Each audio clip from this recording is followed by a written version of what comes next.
আপুনি পিছত আহিলে আমি 500 বছৰৰ পৰা আছো আমিও আছো স্যার ভাৰত বিভাজনৰ বহু আগৰ পৰাই আছো মই এইটো বা নিজে কৈছে তো মানিছো সমাজখন ভাগ নকৰিব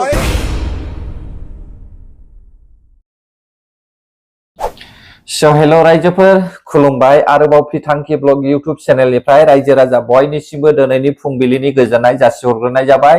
जों दिनैहाय भिडिअनि गेजेरजोंहाय सावरायलायगोन गिबिसिनथारावनो मैयानि जानानै थांनाय आसाम एसेम्ब्लिनि नैबे पीयूष हाजरिका सारा मा बुंदोंमोन बेखौ नोंथांमोना ससे खोनासं नैथियावहाय आरोबाव अपोजिशन पार्टिनिफ्राय नैबे बिथाङा मा फोरमायदों बेखौबो नोंथांमोना खोनासंनानै ला थामथियावहाय रायजो राजा नोंथांमोन बर'नि हा दखल खालामनायनि सायावहाय बिसोरो मा बुंदों ट्राइबेल सुरक्षा मन्चनिफ्राय बेखौबो नोंथांमोना खोनासंनानै लाब्लानो जाबाय जोबनायाव नैबे सानै लाइमोनफोरनि सायाव फंनैसो आं बाथ्रा बुंगोन रायजोफोर बे समाव खोनासंदो पीयूष हाजरिका सारा मा बुंदों लोনৰ কথা কয় ডিবেট কৰিব হলে পলাই দিয়ে এদিন কবলে চান্স লৈছিলো এজন বিধায়কে খুব বেছি লোন লৈ খৰব হৈ থাকে তেওঁ পৰা উঠি গুচি গল অধ্যক্ষ ডাঙৰীয়া অসমৰ লোন এই মুহূৰ্তত প্ৰায় 2 লাখ কোটি অসমৰ লোন 2 লাখ কোটি টকা অধ্যক্ষ ডাঙৰীয়া অসমৰ নিচিনা একেই মোৰ হিচাপত 109টা সমষ্টি আছে 109টা চাগে বিধানসভাৰ সমষ্টি আছে পঞ্জাবত মানে অসমতকৈ অলপ সৰু 117 অসমতকৈ অকমান সৰু অধ্যক্ষ ডাঙৰীয়া পাঞ্জাবৰ লোন হৈছে এই মুহূৰ্তত 4,47,000 কোটি টকা অধ্যক্ষ ডাঙৰীয়া অসমৰ লোন 2 লাখ কোটি টকা खोनाबाय दा सिन्डिकेटनि मेन एजेन्डाया बेनो रायजोफोर आसाम सरकारा सेन्ट्रेल गभर्नमेन्टनिफ्राय 2 लाख कोटी थाखा रां दाहार जानानै दङ बे रांखौ बबेनिफ्राय सुख'नो रायजो राजानिफ्राय मैगं थाइगं फाननायनिफ्राय ना बेदर फाननायनिफ्राय थगायनानैहाय जुदि पार्सेन्टेज लायाब्ला बै सेन्ट्रेल गभर्नमेन्टनोहाय बे आसाम सरकारा 2 लाख कोटी थाखा रांखौ बबेनिफ्राय सुख'नो रायजोफोर नोंसोर आंखौ बुंदों आमेरिकायाव दावहा जानायखौ नों मिथिया नामा पेट्रल डिजेलनि दामा गासैयावबो बांजोबदों आरो बाहाय आं मिथिगौ गासैयावबो बांदों आसामावथ' 100ल' बारदों नाथाय जोंनि बेयावहाय 108 निफ्राय लानानै 140 सिम जानानै दङ मिथिबायना बेयो जाहैबाय इन्टारनेशनेल बेसाद मिथिबाय दा इन्टारनेशनेल बेसादा बांगोन बेखौ आं मालाबाबो बुङा बाङा होननानैहाय डोमेस्टिक बेसादा मानो बांखो आसामावहाय मैगं थाइगं जाग्रा लोंग्रा ना बेदरनि दामा मानो बांदों बिनि जाहोनानो जाहैबाय श्रीरामपुरावहाय सिन्डिकेट जादों बै लानानै थांग्रा गुबुन हादरनिफ्राय ना बेदर मैगं थाइगं लानानै थांग्राफोरखौहाय श्रीरामपुरावहाय फैसा लाखिदों बिनि थाखायनो आसामावहाय मैगं थाइगं ना बेदर थाव बानलु संख्रि दालि माइरं आरो आलुफोरनि दामा बारायदों रायजोफोर उपाय गैया आसाम सरकारा 2 लाख कोटी थाखाखौहाय सुख'नांगौआ दा नों आं रायजो राजाफोरनिफ्राय बख'आबा बबेनिफ्राय बख'गोन बिसोरलाय बिसोरथ' फोथार बारियाव थांनानै हालेवाना फोथार बारियाव थांनानै आबाद मावाना रायजो राजायासो मावो दा बेनिफ्रायसो ना इनकामा जायो दा रायजो राजाफोरखौ थगायनोसै आरो रायजो राजाफोरनिफ्रायनो बे 2 लाख कोटी थाखाखौहाय मारिनानैहाय सुख'नोसै रायजोफोर मिथिबाय बे समाव खोनासंबावदो इभिएम नि बिषय मा बुंदों ইভিএমৰ সিদ্ধান্ত আমি মানিবই লাগিব নিৰ্বাচনী আয়োগৰ এটা প্ৰক্ৰিয়া সেইটো আমি মানিবই লাগিব আৰু লগতে শুনা পাইছে নে কি কৈছো বুজি পাইছে নে ইভিএমৰ সিদ্ধান্ত নিৰ্বাচনী আয়োগৰ এটা প্ৰক্ৰিয়া আপুনি কেনে কৈছে আপুনি আপুনি ইভিএমৰ কথা কিয় কয় আপুনি কৰিব লাগে তাৰ পিছত আপুনিটো মিয়া ভোটত জিকিলে মিয়া ইভিএম নহয় নেকি কোটি টকা কৰিব লাগে স্যাৰ সাইড উদ্ধ কৰিব লাগে স্যাৰ অসমত 2 লাখ কোটি টকা লোনৰ কথা কৈছে কিন্তু বিভিন্ন ৰাজ্যত ইভিএম আৰু মিয়া একেটাইটো বস্তু रायजोफोर अपोजिशन पार्टिया आसाम आयेन आफादावहाय एसेम्ब्लियावहाय इभिएम मेसिनखौहाय बुंनाय लोगो लोगो नाम मुंख'नाय लोगो लोगो खर' दुंजोबबाय बिजेपि पार्टिनि नेताफ्रा मिथिबाय दा गासैबो खर' दुंजोबबाय खोनासंनोनो बाबाय मिथिबाय मानोना सिखाव खावदों बिजेपि पार्टिया इभिएम मेसिन नङाब्ला बिसोरो देरहाखाया बेखौहाय मिथिखागौखा बेनिखायनो बिथांमोना खर' सादों जेरैहाय उकिल गगৈ सारा बुंदोंना श्रीरामपुर गेटआवहाय सिन्डिकेट आरो इभिएम मेसिननि थाखाय बिजेपि पार्टिया दिनै राजा रायजोफोर मिथिबाय दा दानिया आङो फंनैसो बाथ्रा बुंदेरगोन बेयावनो बिजेपि सरकार आरएसएस सरकार उत्तर प्रदेश इउपिनि मानसिफ्रा मोसौखौहाय अननो जोंबो अननो मोसौखौ नाथाय मोसौखौहाय जोंबो जायो आरो मुस्लिमफ्राबो जायो खामानियावबो बाहायो नाथाय जेब्लानाखि जायो खामानियाव बाहायो अब्लासो बे जुनारनि दामा बाङो ना नाथाय आङो बेखौ बुङा जे रायजो राजा नोंथांमोन मोसौखौहाय अननो नाङा आं बेखौ बुङा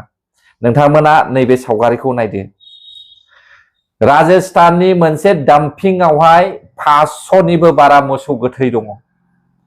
अब्ला मोसौ अनग्राया बेनो रायजोफोर मोसौ अनग्राया बेनो फोथार बारियावहाय मोसौ गोथै गोजा गारनानै दोननाय मा मोसौ अननाय जाखो बेलाय हा बेखौ बुङोब्ला गाज्रि मोनो रायजोफोर मिथिबाय दा बेनिखायनो आङो सानदों जाग्रा लोंग्राखौ लानानै नेताफ्रा बेबायदि पलिटिक्स गेलेनो नाङा आंनि साननाय बियो दे रायजोफोर जों बायदियालाय मा बुंनो साधारन मानसि ना बे समाव खोनासंदो ट्राइबेल सुरक्षा मन्चनिफ्राय हा दखल खालामग्राफोरनि सायाव मा बुंदों दिनै जों बिटिआर कोअर्डिनेशन कमिटिनिफ्राय हाग्रामा सारखौ लोगो हमनो फैदोंमोन आरो दिनै जों मोनसे मेम'रेन्डाम साबमिट खालामबाय आरो दिनै लोगो हमनायनि जाहोना जाबाय मा जों मोननै माने माबा पइन्ट्स लाबोदों आरो बे पइन्ट्सआ जाबोबाय मोनसेया जाबाय माने एनक्रचार आरो मोनसेया जाबाय फरेस्टआव बेदखल खालामनाय बे मोननै बाथ्राखौ लाना जोङो दाबि दावा खालामदो जों मिथिगौ बिटिसि सुक्ति जानायनि उनाव जेरैबायदि जों सानदोंमोन जे बिटिसिआव जोङो ट्राइबेल माहारिफोरा सुख शान्ति माने संसार जानो हागोन खिन्थु जों नुबाय जे बिटिसि सुक्तिनि उनावबो बेयाव लैहोर गुबुन हारिफोरा हाबफैगासिनो दङ बेसेबां मेम'रेन्डाम होखो जोङो नुगासिनो दङ मेम'रेन्डाम होनाय सोलोंथाइनि मेम'रेन्डाम होनाय हा दखल खालामनायनि मेम'रेन्डाम होनाय साख्रिनि मेम'रेन्डाम होनाय मेम'रेन्डामानो मेम'रेन्डाम रायजोफोर दै नटिसआनो नटिस नाथाय आसाम सरकार आरो बिटिसि सरकारा नैबेजोंहाय खोनासङो आगदाथिं आगसिथिं गाहरो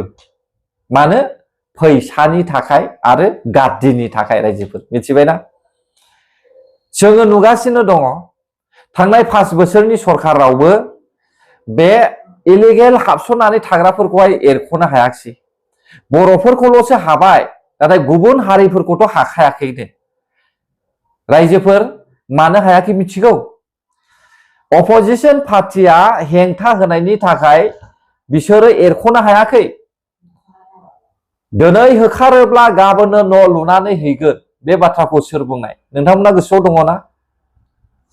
अब्ला माब्रै होखारनो हालायखो गावनि हारिनि पार्टियानो जुदि भट बेंकनि थाखाय जमायनानै लाबायब्ला अब्ला माब्रै होखारनो हालायखो दा बेखायनो आङो सानदों बिपिएफ सापर्टार्स गोजाखा ट्राइबेल सुरक्षा मन्चनि मानसिफ्रा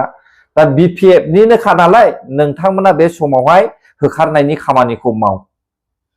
2003 निफ्रायनो भट बेंकनि थाखाय जमायनानै दोननाय गुबुन हादरनिफ्राय फैनानै थाफैनाय मानसिफोरखौहाय दा बे पार्टिया जाहैबाय बिपिएफ पार्टी रायजो राजा नोंथांमोन दिनै होखारनोहाय खाबु मोनसेयावबो जुदि होखारना लाखायाब्ला अब्ला इयुनाव माब्लाबाबो सम मोननाय नङा दिनै आसामनि चिफ मिनिस्टारा बुंबाय हा हुनि दायथ'आ काउन्सिलनि सायाव सीएम हाग्रामा महिलारिनि दायथ' होखारनाय समावहाय माबा मोनसे नांगौ जायोब्ला आङो हरगोन पुलिसनि गोनांथि जायोब्ला पुलिस हरगोन अब्ला मानो हाग्रामा महिलारिया बे दायथ'खौ लायाखै हा रायजोफोर दासिमबो मानो दायथ' लायाखै आसाम गभर्नमेन्टआथ' आसाम चिफ मिनिस्टाराथ' गावसिनिखौ होखारबाय स्मार्ट सिटी बानायलायनो नागिरबाय हनै नाथाय जोंनि बर'नि लिडार हाग्रामा महिलारिया मानो दासिमबो बेखौ दायथ' लायाखै जों ससियेल मिडियायाव खोनादों 3,49,505 बिगा हाखौहाय दखल खालामनानै थादों होननानैहाय अब्ला बेखौहाय माब्लानि समाव होखारगोन नुसिगोन समा दिन्थिगोन हायो ना हाया रायजोफोर आरो बेल' नङा सिगांनिफ्रायनो कर्टनिफ्राय अर्डार फैखानाय माखासे इलिगेल दखल खालामना थानाय मानसिफोर दं बिसोरलाय नटिस मोनखानायसो बिसोरखौबोथ' एरख'नांखागोन ना जोबनायाव नैबे सानै लाइमोनफोर अन्थाव बाथाव बेस्राफोर आंनि साननाय दे रेप खालामजानानै बिसोरो बुथारनानैहाय दैयाव गारसोमजादों माब्लाबाबो बुंनो हाया बे सानै लाइमोना गावसोर दैयाव बारसोमनानैहाय बेबायदि थैदों होननानै आरो बारसोमनायबो नङा खोमा बिसोरो फरायनाय मानसि बिसोरो दा बिनि माने न्यायखौ मोनाखै सावथालफ्रा बिनि जायगायावहाय बांगालफोरनि अनगा बर'मोनब्ला बर'फोरनि सायावहाय ओरैबायदि खुद्रि सारसिगौमोन थांनाय 17 थारिखआव जेब्लानाखि रानिखाथा अफिसखौ बुख्रुबदोंना बेनिफ्राय बांसिन जाथाय जासिगौमोन बर'फोरनियावहाय नाथाय बांगालफोरखाय गावसिनिनो जात गुबुन हारिखाय बर'फोर नङैखाय बिसोरो हायाखिसै न्यायखौनो मोनाखै दाबो बिसोरो दा बेबायदि खामानि मावग्राफोरखौ दे फासिनि साजा होनांगौ बेखौहाय बिसोरो डिमान्डखौनो खालामनो हायाखै रायजोफोर दायनिगिरिखौथ' हमबाय दा हमसेयावबो बिसोरो जेबोआनो बुंनो हायाखै न्याय मोनाखै बर'नाव मोनब्ला बर'खौनो बुथारफिनगौमोन बिसोरो मिथिबाय दा जेलावनो थांनानै घेराव खालामनानै जेलखौनो बुफाय बुसि खालामनानैहाय दावराव खालामनानैहाय बर'खौहाय मा होनो बुख्रुब सुख्रुब खालामगौमोन बिसोरो अब्ला रायजोफोर सिन्था खालाम बर' जाथिनि सायावहाय साननाय अननाय गुबुन जाथिनियाव गैया नोंथांमोना सिन्था खालाम रायजोफोर दिनै एसेबां बोसोर जोङो मा होनो काउन्सिल सलायबोबाय दासिमबो बर'आ हाखौहाय रैखा खालामना लानो हायाखै बेखौ बुंनायनि थाखाय नोंथांमोना आंखौहाय गाज्रि मोनबावोसो स' रायजो राजा नोंथांमोन नोंसोरबो बिजिरनानै नाय जों बर'आ मा अबस्था जागासिनो दङ आरो मा अबस्था जानो थांगासिनो दङ फैसाखौल' दानाय बबेबा लिडारा फैसाल' हास्थायदोंब्ला बेखौ फैसाखौल' दानाय मानोना इउपिपिएल सरकाराबो बै समाव एरख'नो नागिरखादोंमोन नाथाय अपोजिशन पार्टियानो हेंथा होनानै दोनखादोंखा मिथिबाय दिनै अपोजिशन पार्टिया बियो दा रुलिं गभर्नमेन्ट जाफैबाय बिसोरो बेखौ होखारनांगौ बेनोसै रायजोफोर आंनि बुंनाया दिनैनि भिडिअआ जायफ्रा आंनि भिडिअखौ जोबजासे नायबाय रोजा रोजा साबायखर बावहरनानै बेयावनो फोजोबनाय जाबाय गोजोन्थों बर' हारि जै जाथों जै बर' हारिनि